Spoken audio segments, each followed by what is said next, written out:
Adam Savage is the host of Tested, a YouTube channel focused on maker content. Also, he was on a little-known show called Mythbusters. It is a myth that I'm good at painting. Actually, I take that back. Myth busted. I busted that myth during this painting. I'm a master of oil painting.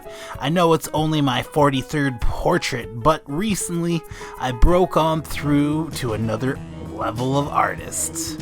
I think I'm at level 3 now. When I started, I was close to being level 2, but around installment 12-14 is when I leveled up to level 2 fully. And with this portrait and tomorrow's installment of Ricky Berwick, I have reached level 3. I did it! I'm a millionaire! Or at least that's what I'll keep telling myself. Jokes aside, I do feel like I'm at a good place with my art. I feel so good. I feel more ambitious now than before I started. And another way I do look at it and feel about it is I feel more alive now than when I started. The act of creating, and creating at a level that is able to provoke thought.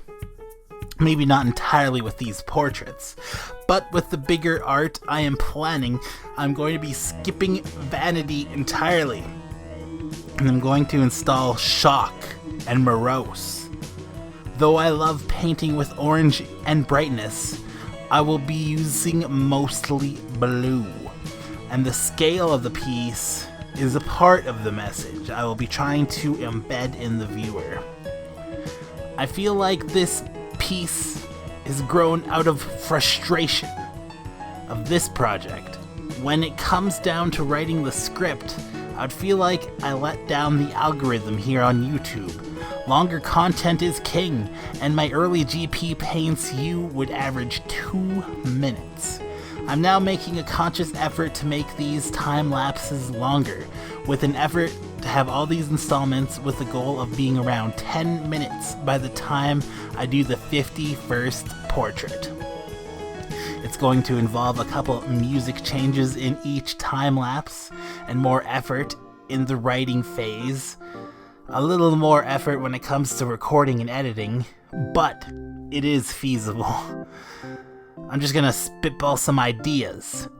Having segments where I talk the celebrity subject or person, a section where I talk about art and GP does art theory, a section where I talk about my life.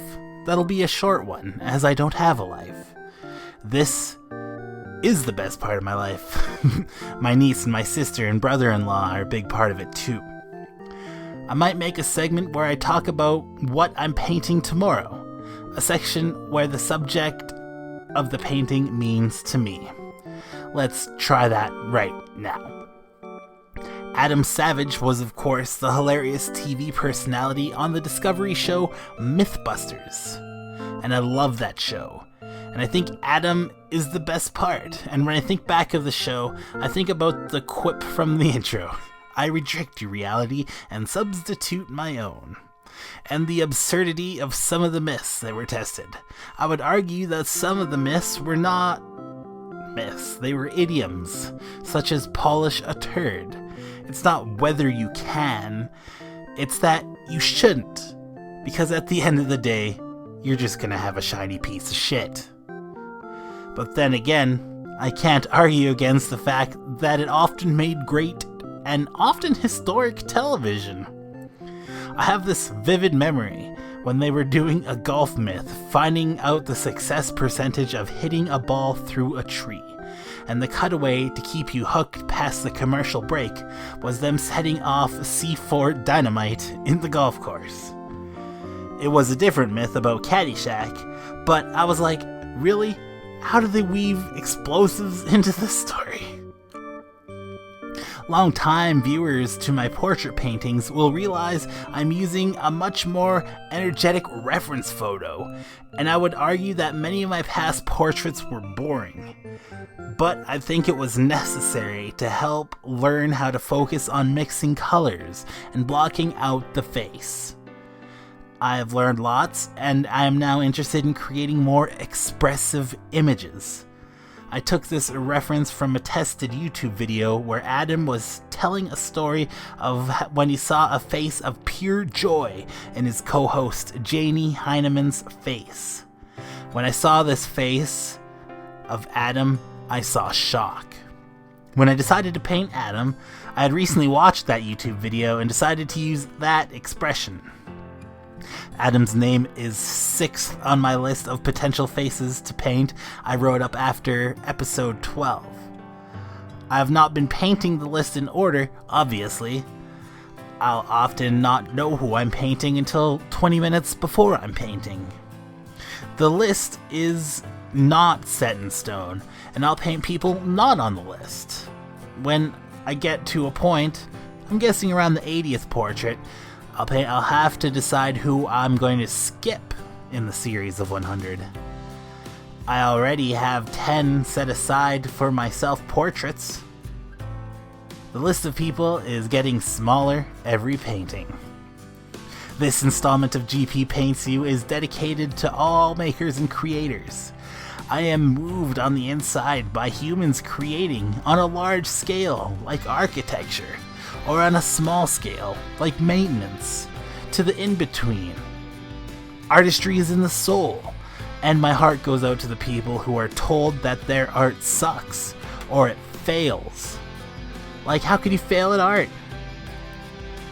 And yes, you could hate art, but why tell anyone that their art sucks? You should be proud of what they created, and be happy that they are proud, even if you don't understand the art. Small parallel here.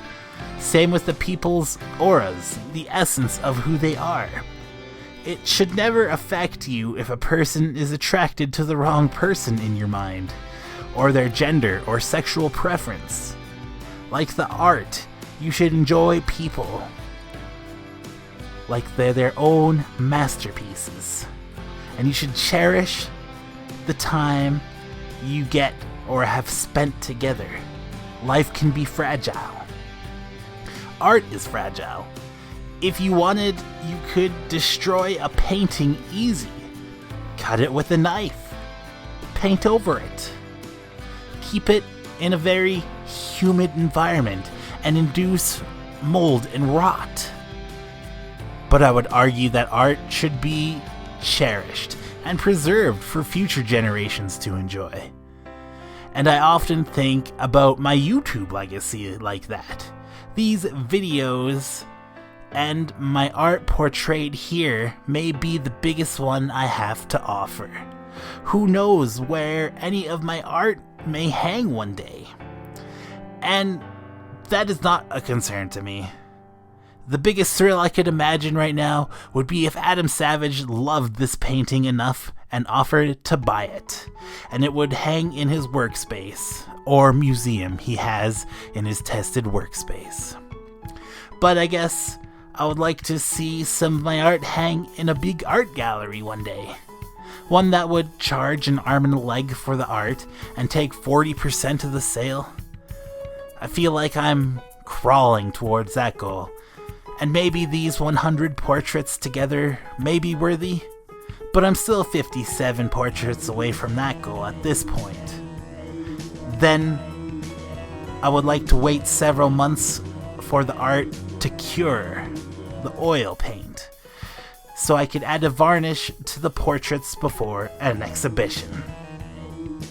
If you haven't been watching Adam Savage on his YouTube channel, Tested, you are missing out. I'll link his channel in the description. I'm GP Does, and I'm painting you.